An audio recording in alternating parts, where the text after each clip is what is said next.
Nous l'annoncions pour les vacances d'hiver. C'est aujourd'hui chose faite.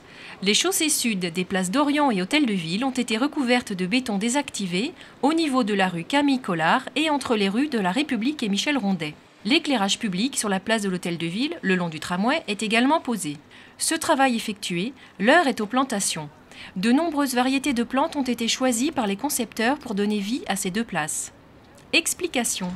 Le critère principal pour la composition paysagère de ces deux places était de remettre le piéton au cœur du dispositif, donc de conserver un plateau piéton assez généreux sur la place de l'Hôtel de Ville avec la conservation des deux alignements de tilleuls. Donc Hôtel de Ville, un grand plateau piéton généreux et ici l'ambiance beaucoup plus jardin.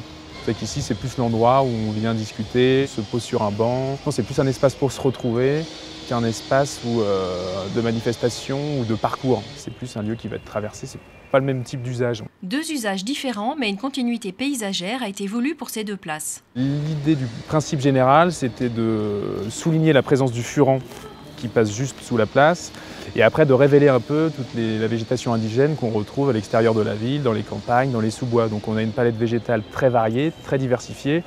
Une large palette de couleurs égayera les places d'avril à octobre. Après un mois de mars consacré aux plantations d'arbres, viennent les arbustes puis les plantes vivaces. Fin des étapes de plantation en juin. Autre étape importante, la pose du gabarit de la future fontaine.